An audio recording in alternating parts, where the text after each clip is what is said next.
Assalamualaikum warahmatullahi wabarakatuh. Alhamdulillah, segala puji bagi Allah serta salat dan salam atas Nabi Muhammad SAW. Pagi ini saya ketemu dengan video yang cukup unik. Jadi di sini mungkin kita sama-sama akan melihat bagaimana reaksi dari Bang Denny Siregar ya di sini memberikan komentar tentang Khilafatul Muslimin. Oke, jadi sama-sama ayo.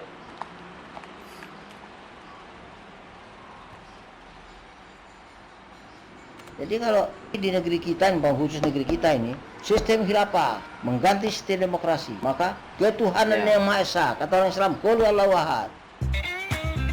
Ya benar, jadi fungsi sistem khilafah ini adalah menggantikan sistem demokrasi ya. Jadi Pancasila ini nanti bukan lagi di bawah demokrasi tetapi di bawah sistem khilafah seperti itu. Oke, kita lanjut ya nontonnya. Saya dari kemarin menahan diri untuk tidak bicarakan tentang konvoi motor yang sedang promo khilafah oleh ormas bernama Khilafatul Muslimin. Oh iya. Bukannya apa-apa. Saya Bukannya sedang apa-apa. mengumpulkan informasi yang lengkap tentang siapa di balik konvoi ini. Oh, ternyata apa mengumpulkan tujuan informasi. mereka, dan seberapa berbahayanya kelompok ini. Tuh, masa Sempat sih berbahaya, ada Bang? yang bilang ke saya, dan ormas Khilafatul Muslimin itu kelompok kecil, tidak berbahaya, tidak nggak seperti berbahaya. HTI dan FPI. Anggotanya juga awam dan bodoh-bodoh, jadi nggak perlulah terlalu diurusin. Nanti dulu. Oh, kenapa itu, Bang? Sebelum berasumsi, mari kita lihat dulu fakta-fakta yang saya dapat tentang mereka. Fakta-fakta tentang Khilafatul Muslimin. Oke. Khilafatul Muslimin ini berdiri tahun 1997 di Lampung. Oh iya, benar. Sudah sangat lama 1997. dan dibiarkan karena ya itu tadi dianggap kecil dan tidak berbahaya. Mereka sekarang punya perwakilan di mana-mana, di banyak daerah di Indonesia. Iya, benar. Semoga Target semakin mereka banyak ya, Bang. adalah orang-orang awam yang pengen belajar agama untuk dicekoki tentang pemikiran perlu didirikannya negara agama berdasarkan kekhalifahan. Oh, tidak ada negara khilafah, Bang. Miriplah dengan HTI dan FPI dengan baju yang berbeda. Pada prinsipnya, Indonesia ini akan dijadikan sebagai bagian dari negara khilafah dunia. Tidak ada negara khilafah, pusat Bang. kekhalifahan yang belum ditentukan mereka. Dari sini saja kita lihat fakta bahwa ideologi mereka bertentangan dengan ideologi negara kita yang menganut Pancasila. Oke, itu fakta pertama. Fakta kedua adalah pimpinan ormas Khilafatul Muslimin ini adalah mantan teroris. Namanya Abdul Qadir Hasan Baraza. Dia mantan anggota Khalifah Abdul Qadir Hasan Baraja. NII. Oke, mantan NII, benar. Pesantren Ruki. Iya, Dia ipar dari bapak teroris Indonesia Abu Bakar Ba'asyir yang sudah berbayat kepada ISIS. Sudah cukup berbahaya? Belum, masih saya tambahkan. Abdul Qadir Hasan Baraja ini pernah terlibat pemboman dan ditahan polisi 2 kali. 1, dia ditahan selama 3 tahun karena kasus 5 tahun, teror. Bang. Dan kedua, dia ditahan selama 15 tahun karena kasus bom di Jawa Timur dan di Candi Borobudur. Dari fakta yang ada di pimpinan Ormas Khilafatul Muslimin ini saja sudah kelihatan organisasi ini tujuannya kemana. Oh enggak, belum. Pakai agama, tetap aja urusannya adalah politik dan kekuasaan dengan mengatasnamakan Islam. Bukan mengatasnamakan Islam, Bang. Sudah Memang berbahaya. benar-benar ini kita Islam untuk Islam. Masih ada faktor yang paling mengerikan dari semua fakta-fakta yang saya berikan tadi. Oh iya, apa itu, Bang? Fokus dari Ormas Khilafatul Muslimin ini adalah membesarkan organisasi mereka. Mereka mengisi ruang kosong karena HTI dan FPI sudah dilarang oleh pemerintah. Apa tujuan gitu ya, Bang? mereka kalau begitu? Karena ada tawaran dari organisasi teroris internasional dalam bentuk pendanaan untuk memperbesar diri mereka di Indonesia. Jaringan teroris internasional ini ingin membangun kelompok-kelompok militan di Indonesia. persis seperti yang mereka lakukan di Afrika dan Timur Tengah lewat Al-Shabaab, Taliban, juga Boko Haram. Keberhasilan Taliban menguasai Afghanistan menjadi inspirasi besar bahwa menguasai negara lewat ormas agama itu bisa terjadi. Dan pendanaan ini digerakkan di Indonesia lewat ormas-ormas lokal di Indonesia. Di FPI ada Munarman yang kemarin ditangkap polisi. Dan karena FPI sudah habis, maka aliran dana harus dialihkan ke ormas lainnya. Karena itulah Ormas Khilafatul Muslimin melakukan konvoi serentak di beberapa daerah di Indonesia. Itu untuk menunjukkan kepada calon investor mereka bahwa mereka besar dan ada. Konvoi itu sekaligus juga perekrutan anggota-anggota baru supaya mereka semakin besar, dan semakin besar mereka, semakin militan mereka, semakin ganas mereka, maka dana yang akan dikucurkan kepada mereka juga akan semakin besar. Enggak. Sudah paham bagaimana berbahayanya ormas seperti Khilafatul Muslimin ini kelak? Enggak. Jangan pernah percaya ketika mereka bilang bahwa khilafah akan menyelesaikan semua masalah di Indonesia. Mulut mereka itu busuk, perilaku mereka itu munafik, dan kumpulan orang-orang bodoh itu kelak ketika mereka semakin banyak, mereka akan menjadi kumpulan yang militan dan kejam. Enggak. Persis seperti ormas-ormas teroris di luar sana yang kerjaannya menculik wanita dan anak perempuan tidak mungkin. Dijadikan budak atau untuk mendapatkan uang tebusan. Enggak, ini persepsi keliru ini ya. Negara harus hadir di sini. Jangan lagi abai. Ormas Khilafatul Muslimin ini sudah ada lebih dari 30 tahun di Indonesia.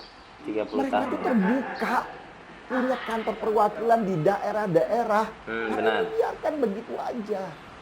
Jangan pernah kasih ruang sedikit pun ideologi lain selain Pancasila berkembang di sini. Tangkap pimpinannya, bubarkan dan larang organisasinya. Tirulah Singapura yang punya undang-undang. Oh ya, tirulah Singapura yang tadinya mayoritas muslim sekarang jadi minoritas. Tapi bahasa beliau begini yang punya undang-undang ya, siapapun yang mengancam keutuhan negara, siapapun yang mengancam keutuhan negara langsung dihajar dengan perlakuan yang berbeda. Oh ya benar. Jadi dari mayoritas muslim menjadi minoritas muslim. Tirulah Singapura. Maunya beliau begitu mungkin maksudnya Bang Denny Siregar. Agama Bang Denny Siregar ini apa sih ya?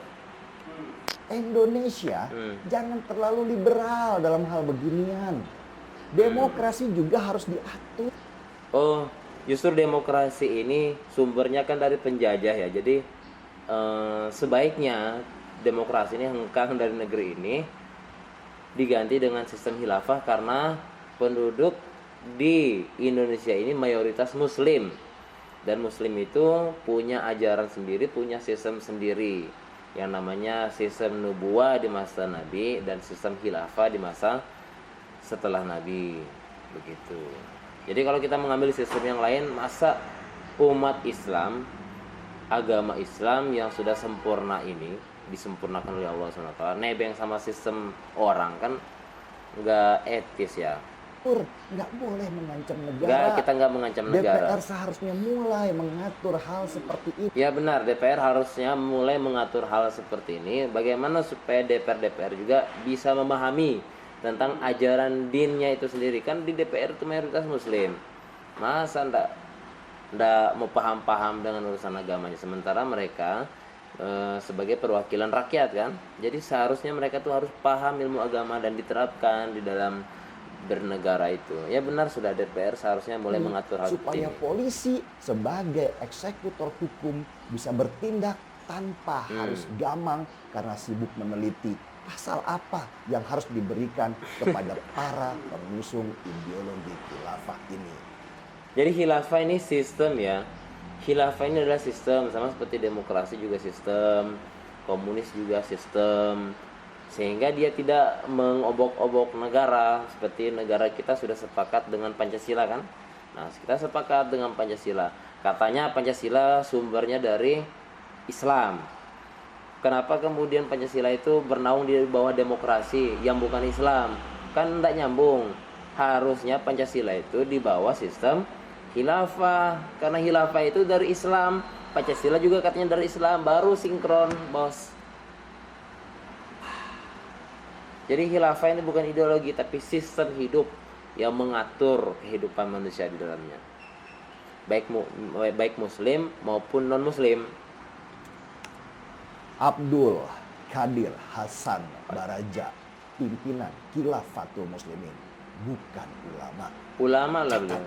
Dia bukan ulama. Dia teroris yang ingin mengubah. Oi, seruput, endorse. Saya seruput dulu kopinya. Oke. Silakan Bang, diminum Bang.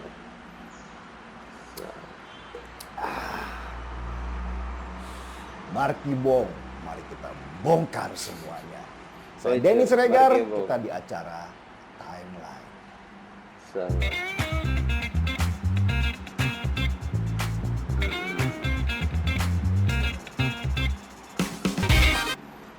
Ya jadi begini ya teman-teman, mungkin banyak yang salah persepsi dengan Khilafatul Muslimin ini.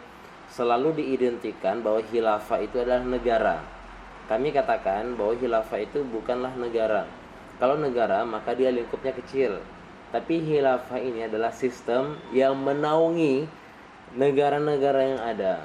Nah, kita membangun sebagai umat Islam ini dengan kesadaran kita punya kewajiban untuk membangun din atau membangun sistem ini. Bagaimana supaya sistem ini tegak di muka bumi.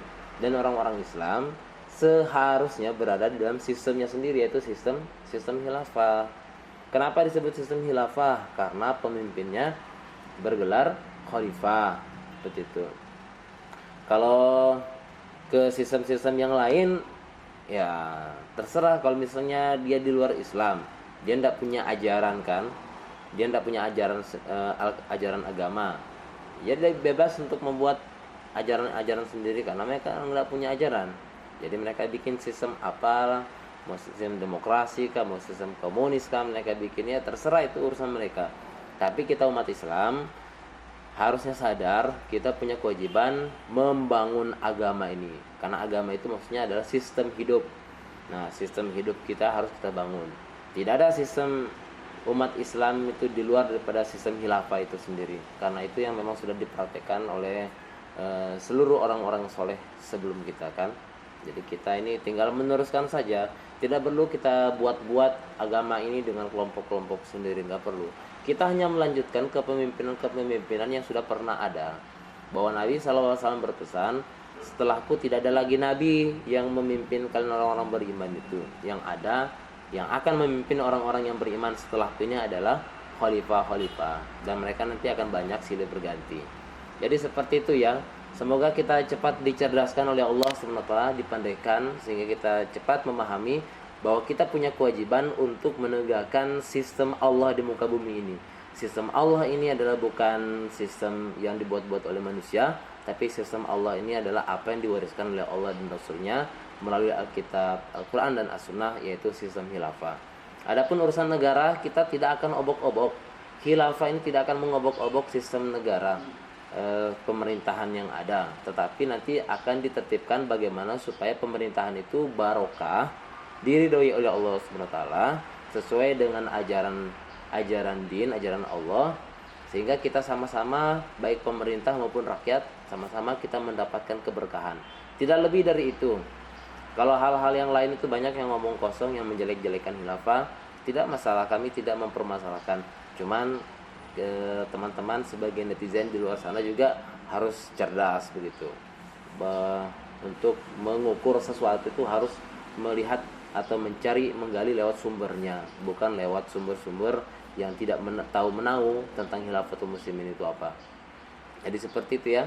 Jazakumullah khair sudah menonton. Mohon maaf apabila ada kesalahan. Wassalamualaikum warahmatullahi wabarakatuh.